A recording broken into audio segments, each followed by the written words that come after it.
Hi, welcome to Sugar Free.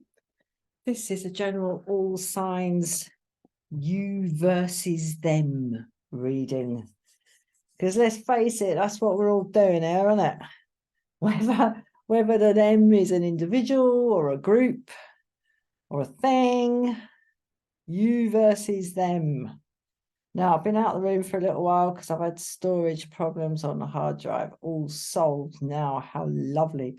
It's been like being constipated, dear viewer, dear listener. Very uncomfortable. Hadn't realised what an effect it had until I got the external hard drive and cleared a load of stuff off, and like, boom, I'm back in the room. So let's have a look. You versus them. We've got here the major arcana of the ancient Italian tarot. Here we got the major arcana of the Rider-Waite. Here we've got the minor arcana of the Rider-Waite split into its suits. Everything shuffled. So what I'm going to do is pull 3 from this major arcana here, pop that over the side. And then I'm going to clarify each of those 3 with 1 from each suit of the minor arcana. And I may or may not get extra clarification from the Rider-Waite major arcana. And I've got a pile of oracle cards down there as well. So let's see. Might do that, might not. So you versus them.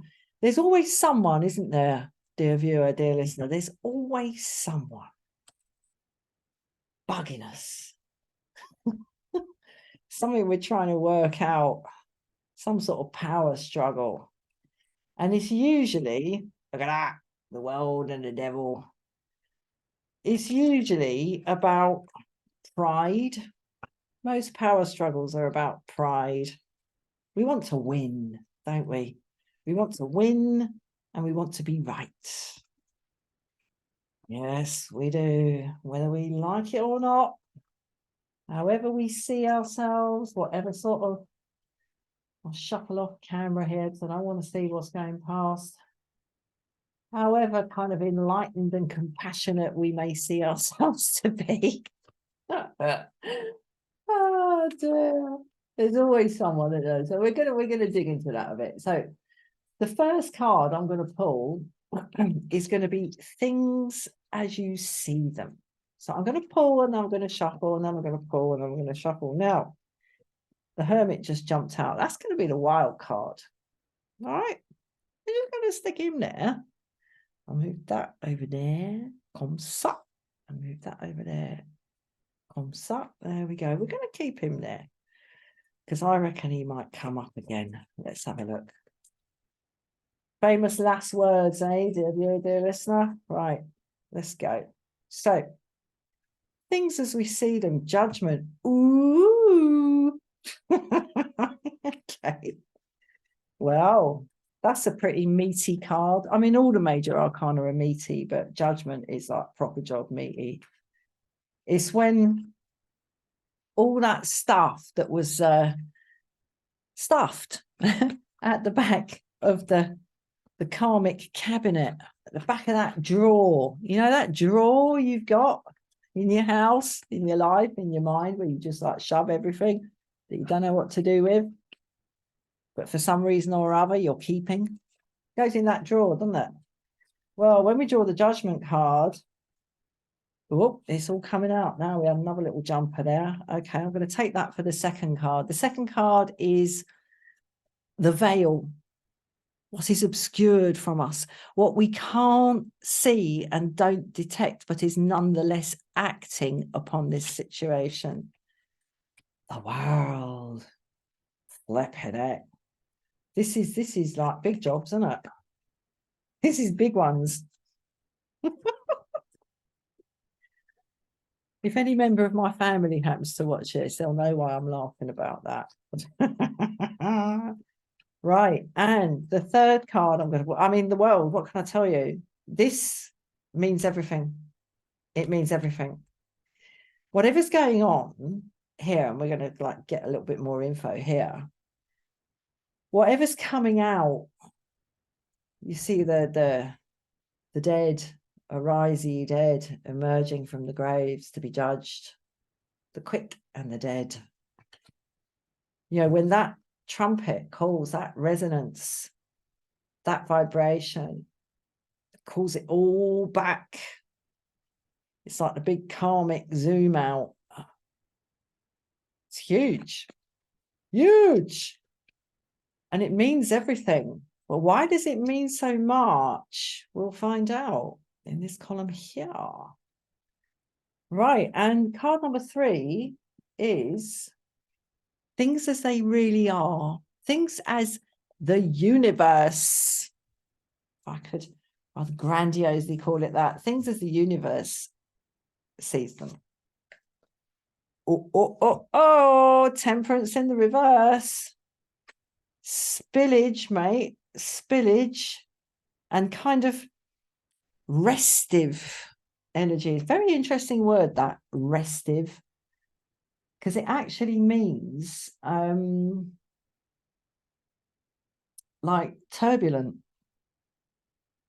like low-grade turbulence. That's what the word restive means. It's like the word impassionate and inflammable. Inflammable, flammable. What the fucking, how do all those words work? I taught English as a foreign language for decades, and I don't know how those words work. Yeah, like impassive. It doesn't mean turbulent. It means just like not responding at all, what one might call grey rock. Anyway, here we've got, this is restive energy. This is something like bubbling. There's something bubbling in the pot here. I'm very interested in this because whatever, this is a you versus them reading, okay? Whatever's coming up for you, which has brought you to this reading, dear viewer, dear listener, is like hugely important. This is to do with you, I'm afraid. This is not to do with them. And it's always to do with us, really.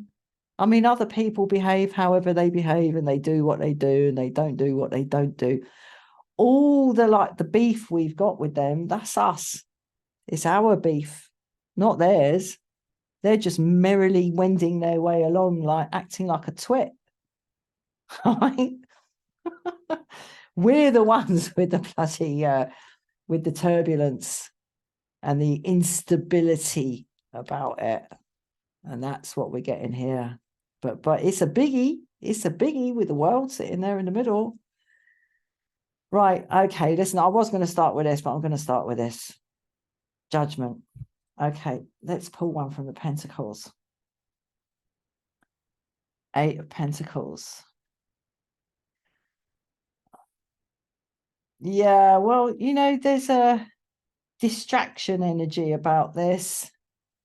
There's a distraction energy. And, you know, very often I really like the 8 of Pentacles. I'm Taurian, so I like the whole just like plug away at it aspect and the results that can bring. But I'm getting distraction off this today and wanting to sort of look the other way, and a kind of investment in something that is that sort of constitutes busyness, and perhaps even business, which is the same flipping word, but that actually isn't actually yielding very much. That's what I'm getting from this. And there's a reason for that. And it's that. Because this kind of feeds in whatever this is, whatever's coming out of this karmic cabinet here. And like kind of vibrating back into being in this situation, in this you versus them situation. You know, it's a biggie. And, you know, this could be quite useful to have something to just like sink yourself into. You maybe don't think about it for a while, but it's not actually helping the situation, really. It's just a distraction. Understandable when this is in the room.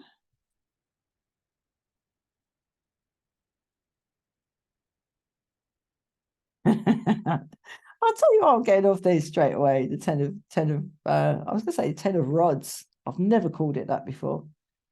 10 of rods here. It's just like, oh, it's oh dear. It's all just so trying. It's such a burden. Such a burden, but I bear it, you know. I bear it. I bear it. I bear it well. This is another form of distraction. I'm getting sort of the vanity of martyrdom of the Ten of Wands here today. Ugh, these are not nice things to be coming out of the cabinet, are they? But I mean, I'm going to read it like that because it's, you know, it's clarifying this judgment card. Let's keep going. I'm a miserable cow, and I'm flipping heck. Oh my God. Nine of Swords. Yeah, so this is just bringing up past sort of pain, basically. It's like, oh my God, not again. Again. Like, what? There. So this is like the real thing. I mean, this is just distraction. This is martyrdom. But this is what's under it, really. This is what's really coming out. The Nine of Swords here. It's just like, oh my God. It's not so much sort of what have I done? It's probably an element of that, but it's just like, oh my God, you know, what is this dynamic that has come up again? And I've never seen this before in this card, and I know I say that a lot on this channel, but I'm getting this covered face here. This is like a hardcore version in this reading for me of the Eight of Pentacles. It's just not wanting to look. Make it go away, make it go away. So I'm getting off that. Oh my God. I mean, this is very, very powerful in the context of the World card here. It's going to be so fascinating as ever to look at this second column. Okay, and the Seven of Cups, yeah, confusion, basically. What's the word in Sanskrit? Kule, I think. Kule. And something with the letters M-O and then H. I know there's a Shakti deity called Mohini, right? Who is the Shakti of delusion and distraction and confusing disturbances of the nature of like the essential nature of mind, which is chitta. The confusions of chitta are called chitta kule. And there's a mantra you can chant to get rid of it. Oh, certainly protect your mind from it. Let's see if I can remember it. It's Om Daritu Darituri Sarva Chitta Kule Byoraksham Kurusoha. There we go. Om Daritu Darituri Sarva Kule Byoraksham. Sorry. Om Daritu Darituri Sarva Kule Chitta Byoraksham Kurusoha. Om Daritu Darituri Sarva Chitta Kule Byoraksham Kurusoha. If you drop a comment if you want me to have a stab at translating that. So yeah, we just got confusion here. We got confusion and kind of paralysis. This is like the distressing element. It's very interesting because this card, the Eight of Pentacles, really links up for me with this card, the Seven of Cups. It's this, you know, if I just stay on my bench and just like, don't move, just like, knock another one out, yeah, knock another one out, yeah, knock another one out, like that. It's a really similar upshot to this. The Seven of Cups, just like paralysis in front of so many possibilities. And it's not even options. I'm not seeing these as options. I'm seeing these as possibilities. Possibilities for emotional investment. And that there's no emotional investment happening actually in it. It's just you standing in front of it, just going, what the fuck? So this is like the kind of hardcore side of this. And this Nine of Swords is the hardcore side of this Ten of Wands. It's really sad. You know, we would rather, or someone here in this you versus everything is like fond of kind of presenting themselves as stoical in the face of adversity. Don't you know? And, you know, it takes a lot, but, you know, we bear the burden with dignity, darling. That's what I'm getting off that. But the truth of it is just, it's like, oh God, don't look, I can't look. Really doesn't want to see what's coming out of this, what's coming out of these like buried places here, these places of burial. See, that's the thing. This is why this is the second to last card of the major arcana, because this stuff has to be reckoned. This has to be reckoned before you can finish anything. And that's the World, card number 21. The end and the beginning, the snake that eats its tail, the Ouroboros, the unending evolution of karma has to be reckoned. And I see huge resistance to that here. So let's find out why. Now, I don't know whether this is you or them. I don't know. But in a sense, you know, if this kind of stuff is going on, I mean, the most worthy card, well, it was sort of worthy, but yeah, it's the Eight of Pentacles, because, you know, when you don't know what the fuck's going on, you might as well get your head down and just keep working and just try and be productive. But it is a distraction. It's a way of not engaging. And that's what's going on here. And we've got this investment in the kind of the public show of stoicism. And underneath that, and that's why I said this card really does bring us here. Well, both of these cards bring us here. We got this like, oh my God, like, don't open your eyes. Don't open your eyes. And when that kind of stuff is going on, of course it's going to be a you versus them. I mean, it might be them, it might be you. I don't know. Let's have a little look at the world here. Okay, we've got the Five of Pentacles. Now, just to say, I don't take reversals in this minor arcana section. Oh man, this is like heartbreaking. This goes right down. I mean, this is root chakra stuff. This is like gone past the sacral. I mean, all the other chakras are involved in this, but this is root chakra stuff. I mean, look at the parlous state that they're in. It's piteous. It's terrible. You know, there's pain, there's injury, there's disease, there's hunger, there's exposure. This is root chakra stuff, man. It goes right down to the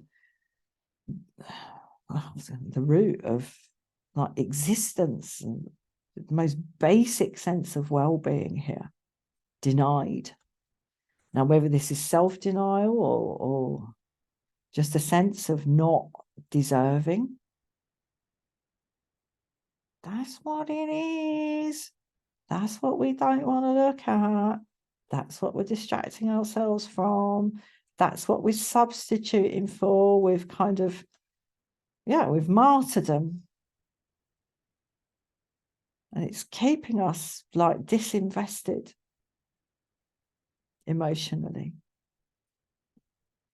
And I mean, very often I do see martyrdom in this card because there's nothing stopping them going in. Nothing at all. But for one reason or another, they walk on past. They walk on past that lovely warmth, all that warmth and illumination that's coming out of that, emanating from that stained glass window. And they walk past because they think it's right. Or there's a fear maybe of, you know, they'll go in there maybe and they won't be treated respectfully. I don't know. But there's I often get with this, the Five of Pentacles, that words of Jude Fawley in Jude the Obscure by Thomas Hardy. You know, he's a sort of skilled artisan from rural England, like pre-Victorian, I guess, sort of early to mid 19th century. He's a stonemason and he wants to become a scholar, and he tries and tries and tries to find ways to sort of change his status. And he just like, it's a combination of getting knocked back and just like mucking it up. And he's still outside, and he says towards the end, he says, I am an outsider to the end of my days. And that's what I get off this. It's bleak, man. It's a flipping bleak. And it's like there's a kind of global nature to it. That's what's tugging this down, you see. Global, I don't mean global as in the world. I mean global as in it feeding into every flipping aspect. All the chakras, because what is working in the root chakra is bubbling up, mate, to all the others, right up to the top. Speaking of the top, got Queen of Wands. Wow, do you know I'm just getting determination off this, and I'm getting wise determination off this today. I'm going to keep going. Don't usually get much positive off her, but that's what I'm getting today. Wise determination and stoicism, steady, and able to adapt. The kind of the focus of power, the locus of power. And I see that from that sunflower, which follows the sun around. Wonderful. King of Swords. Wow. Flipping heck, mate. This is survivor energy. This really is, to have these two court cards and the world, and sitting in the middle of them, the Five of Pentacles. This is like absolute survivor. This is like flipping grim death, mate. This is not giving up. The undertow of this like distraction and fear here. There's something like really strong. Well, let's see what comes out in the cups. I'll equivocate until I see what comes out in the cups. Nine of Cups. Yeah, seeing that strong today. My God. It's like, despite this, all this, I mean, I'm glad it's not the King of Cups or the Queen, to tell you the truth, because they're both, I mean, the King of Cups is kind of ossified emotionally and very kind of set. And the Queen of Cups is just like tenderness incarnate, rather, not incarnate. But this, the Nine of Cups, beautiful. It's like, come in, come one, come all. What an incredibly rich middle column here.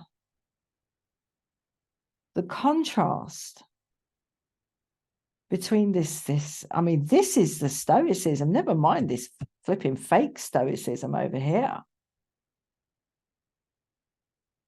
This Five of Cups, Five of Pentacles, to be followed by this power and this generosity of spirit.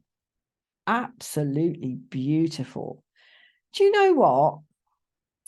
I think this Temperance in the reverse here, this is just basically this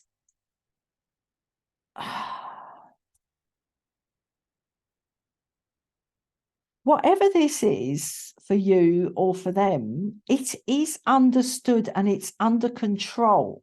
However, this Five of Pentacles is very, very sad. It requires attention, because I think it's this, essentially, even with the application of this stable flexibility here, this utter clarity of purpose here in the King of Swords. It's just non-negotiable. I nearly messed my words up there. I nearly whopped my words up. it's just like there's no kind of like, well, conditional aspect to this. The word is final. There's no in about. But I mean, underpinning it all, and this is the spirit of the world in this energy. There's something very beautiful here, but we need to know more, because the Five of Pentacles, like at the root of it all, no wonder Temperance is in the reverse here. Because when you've got this kind of root chakra conviction that you do not deserve,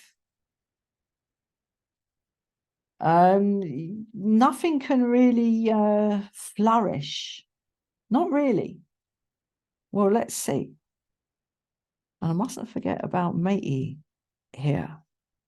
Look within, look within, look within. Let's clarify Temperance in the reverse. Okay, we've got the Four of Pentacles. Now remember, this is the big picture energy. This is the personal energy. This is the undertow energy. This is the big picture. Four of Pentacles.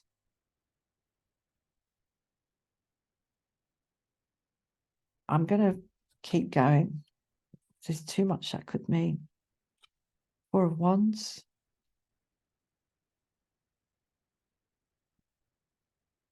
Okay. Five of Swords.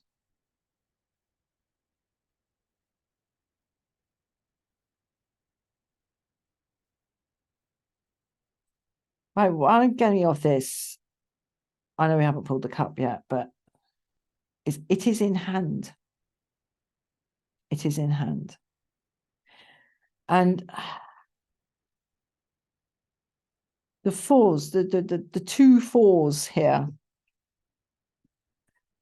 You know, fours are stable and in a sense rather dull. There's a reticence here and a kind of decision to not engage with something here in the Four of Pentacles. It's like, in a way, there's too much at stake with this Five of Pentacles. Is this really worth it? Is this, especially this Ten of Wands? I'm sorry, I'm really just getting this ridiculous, like, look how hard I'm working. Look how good I am. I really am getting off the Ten of Wands today. You know, that kind of like surface chameleon sort of thing going on there. But really, this is what's at stake. The whole root sense of self-worth. I mean, there are some powerful adjuncts to it here, but this goes right down to the core of things.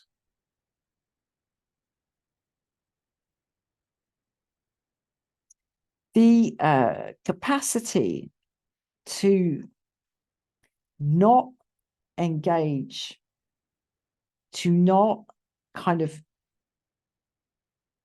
go into like negotiations with this, to not trade power with this, coupled with a kind of, do you know what I'm getting off this today, off the Four of Wands? That thing about you know, the massive great oak tree or something, that, or the massive great old ancient tree that blows over in the wind, but like that bendy reed.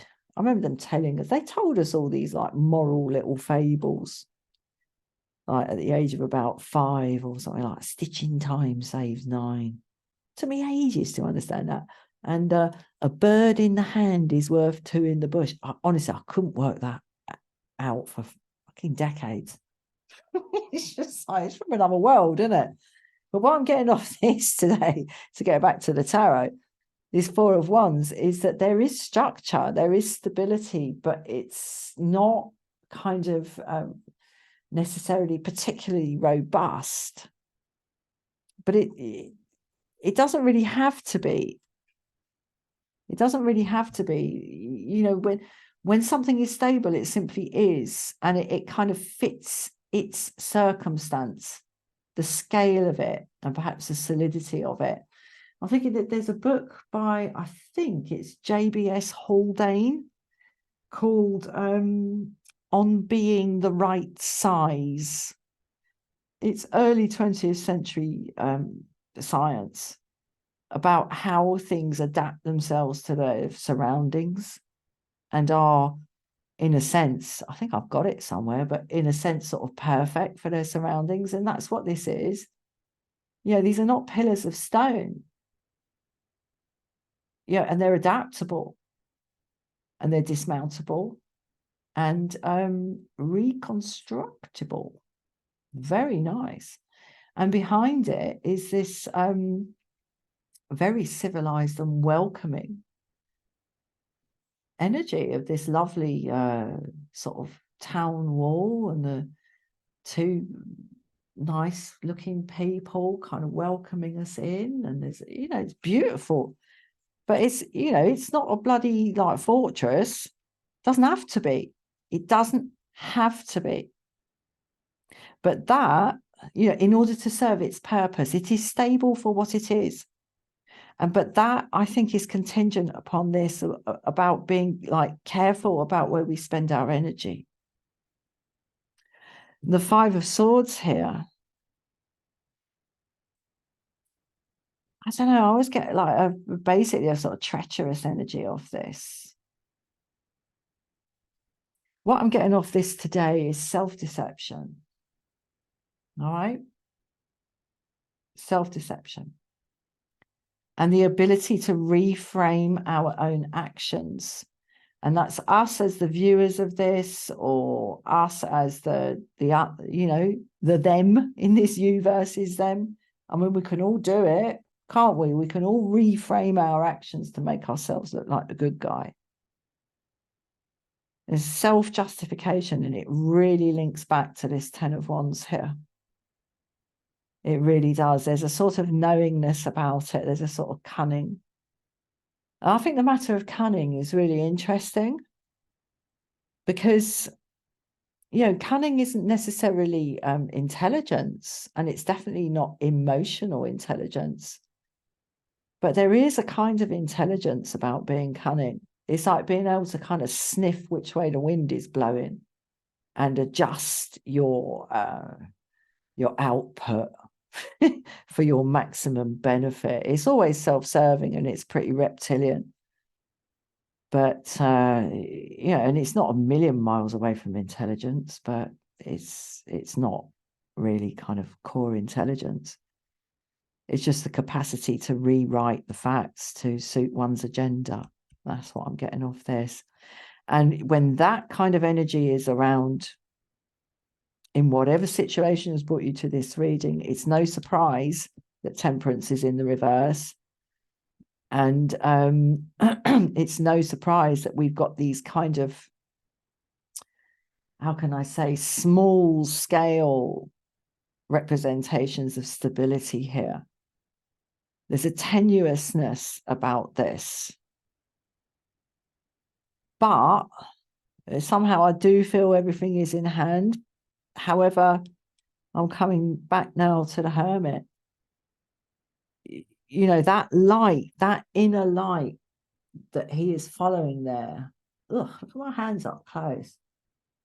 Really old. No, I was just really oldest.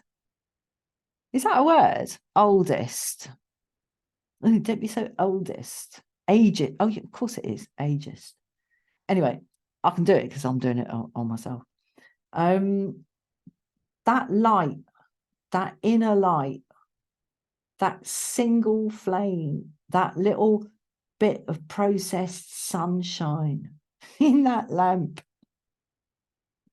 that's where you find it. And it brings me back to this Nine of Swords and this Five of Pentacles. There's something in there to be looked at, and it takes me straight back to judgment. There's something there to be looked at. But there's a kind of distracted energy about this. There are some core issues here. And I know we've still got the cup to pull for here. There are some core issues here. But I think the quality of distraction there is why we've got such sort of small cards of stability here in the Four of Pentacles. I mean, the Four of Pentacles isn't so much like stability. It's the decision to not rock the boat in terms of energy exchange. And here we've got this, I wouldn't say it's flimsy in the Four of Wands, but as I say, it is dismountable and reconstructible. It's mutable. It's stable within itself, but its context is mutable. And then we've got this kind of slightly dodgy cunning here of the rewriting of things. Let's see what we get in the cups. Oh, Ace of Cups. Wow. Well, that brings me back again to the Five of Pentacles here. It's like heartbreak. And the power of that.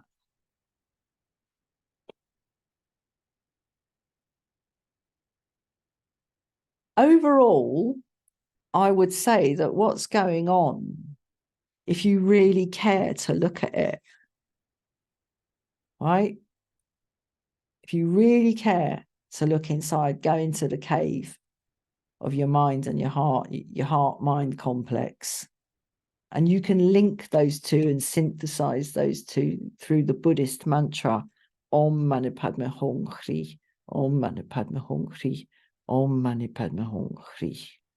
You can link the mind and the heart if you practice that mantra. Going in there and looking, and what we see is this matter of sort of brokenheartedness here in the Five of Pentacles and the Ace of Cups. I mean, I know the Ace of Cups, you know, it's beautiful and it's the gift and everything, but sometimes it's a gift of tears, my dears. And then all this, you know, we got, as I say, some fantastic adjuncts like supporting energy. Like, it's okay, but there's all this flipping hoo-ha going on over here. And underneath all that, in that flame, in that lamp, is the simple heart. This is a simple heart, the Ace of Cups. I'm going to pull one major arcana from the Rider-Waite for each of these columns. I don't know if I'm even going to bother with that one, to tell you the truth. I'm just pissed off with it. I'm like, I'm just not interested anymore. But I think I will, because, you know, it's judgment. That's a pokey card. So I will. What order am I going to do these in? You know what? I'm going to go the middle one and then the last one, and then I'm going to pull on that first column for the final card of this reading. Whoops. Okay, there we go. 3 cards. Middle one, final one, first one. Well, just think if I put those down in a different order, because they just fell on the thing. I didn't really think much about it.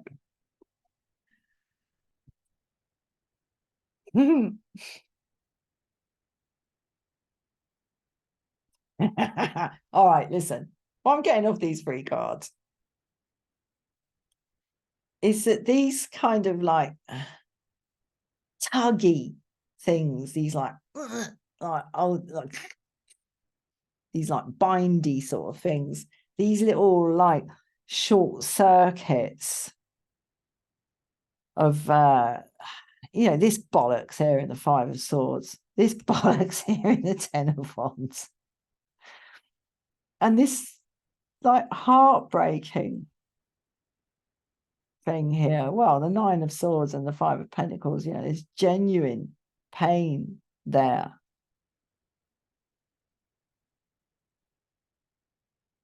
Wow. I mean, what a contrast from the Ace of Cups to the fucking Devil. Shit, man. Right, okay. Overall thing I'm getting about this is whatever has brought you to this you versus them, there's further to go on this. All right, there's further to go. And there's more stuff that's got to come out of here than is dreamt of in your philosophy, Horatio. There's more stuff that's got to come out of there. All right, that was a quote from Hamlet. A bastardized quote from Hamlet. You know, this devil card showing up here. It's like, right, okay, that's why it's so fucking tenuous.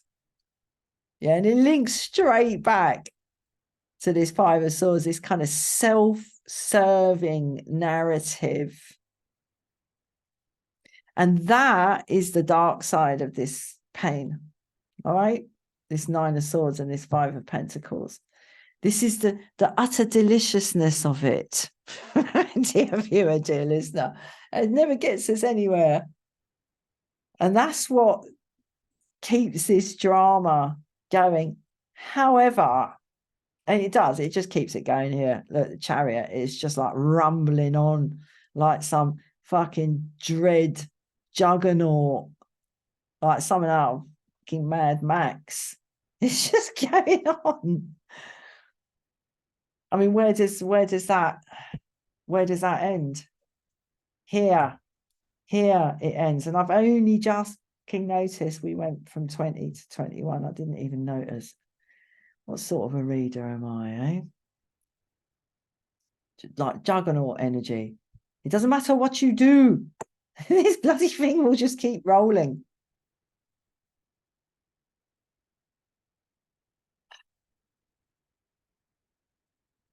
This is so beautiful that this Justice card has come up. It's so beautiful.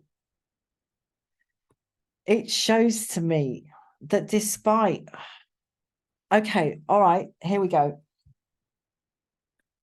Whatever self-serving, martyr, self-victimizing, distracting,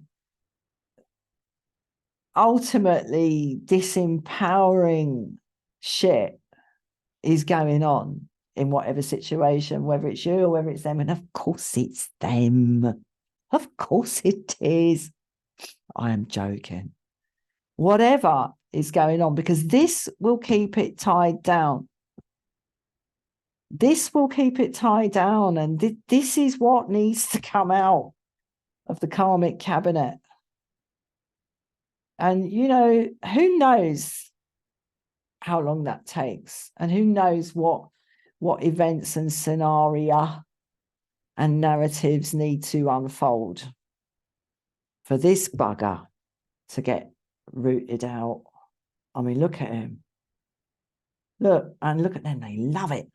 The video will probably get not a copyright. It'll probably get a strike now on decency or something. They love it. But this beautiful, I mean, it's sad, but somewhere down in the root chakra of all of us is some sort of crack, yeah? Or else we wouldn't be incarnate, would we? With all the freedoms and advantages of the human condition to endeavor to liberate ourselves. We wouldn't be here without those cracks. They're what we are. That Japanese art of kintsugi, where they fill the cracks with like liquid gold, making these beautiful pieces with damage.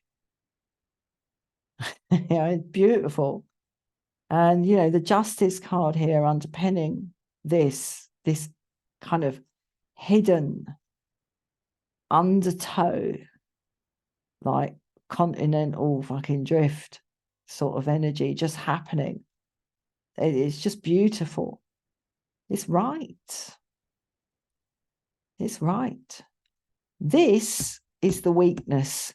This is the fucking weakest link here, is the luxury of considering oneself a victim. Right. I'm going to leave that there. Thank you so much for watching. I'll see you again soon. Bye-bye.